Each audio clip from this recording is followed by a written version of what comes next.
Ante Gotovina je slavni umirovljeni general Hrvatske vojske koji se istaknuo u Domovinskom ratu kao jedan od ključnih organizatora vojnih akcija koje su naposljetku dovele do oslobađanja Hrvatske od srpske okupacije.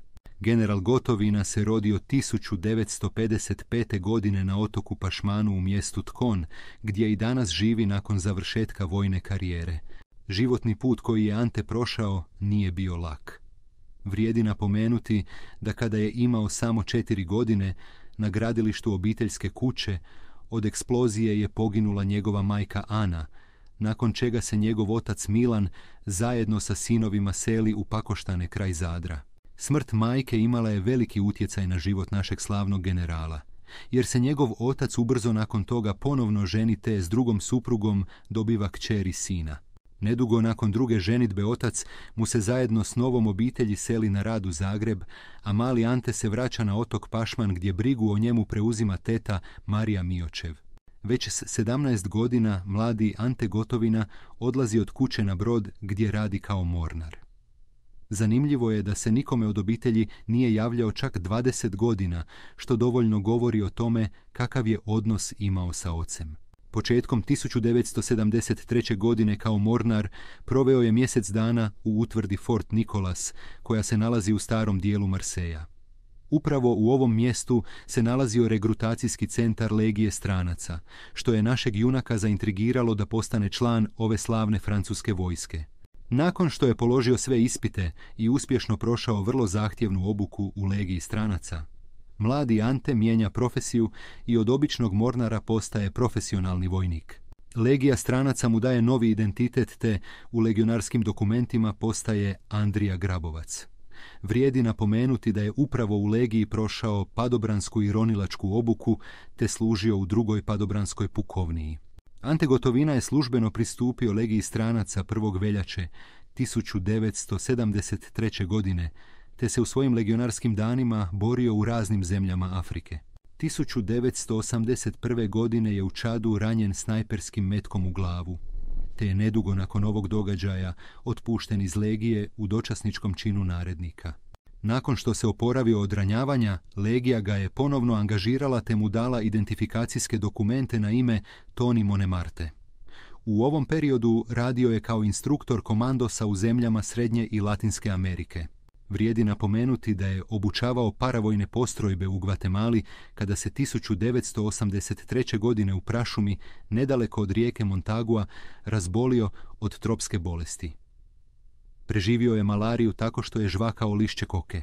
1991. godine, kada je na CNN-u vidio reportažu o masakru hrvatskih redarstvenika u Borovu, odlučuje se vratiti u Hrvatsku, te odmah po povratku u domovinu pridružuje se Zboru Narodne garde, gdje je postavljen za načelnika za operacijske i nastavne poslove 1. gardijske brigade.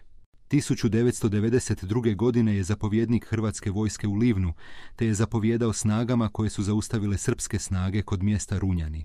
Vrijedi napomenuti da je general Gotovina bio jedan od glavnih zapovjednika u akciji Maslenica, te da mu upravo uspjeh u ovoj akciji donosi čin brigadira, te je od 92. zapovjednik zbornog područja Split.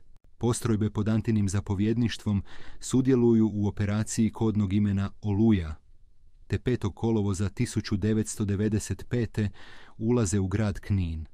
Upravo u Kninu održava glasoviti sastanak sa zapovjednicima tražeći od njih vojnu disciplinu uoči posjeta predsjednika Tuđmana. 1995. bio je zapovjednik u akcijama Maestral i Južni potez, kojima su hrvatske snage došle na udaljenost od samo 23 km od Banja Luke. Predsjednik Tuđman ga je imenovao 96. za glavnog inspektora Hrvatske vojske i na toj poziciji bio je sve do 2000. godine, kada ga tadašnji predsjednik Stjepan Mesić prisilno šalje u mirovinu.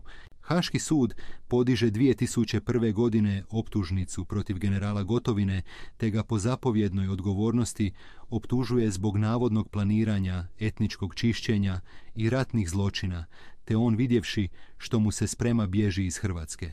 Tadašnja glavna haška tužiteljica, izvjesna Carla Del Ponte, optužuje u više navrata hrvatsku vlast da skriva Gotovinu i podržava njegov bijeg. Zanimljivo je da je tražila čak pomoć i od Vatikana, jer je tvrdila da se odbjegli general skriva u nekim samostanima po Hrvatskoj.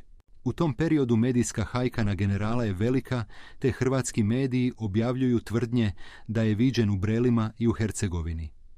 Kasnije su se ove priče pokazale lažnima, jer je Gotovina uhićen 2005. godine u restoranu hotela Bitakora, koji se nalazi na španjolskim Tenerifima.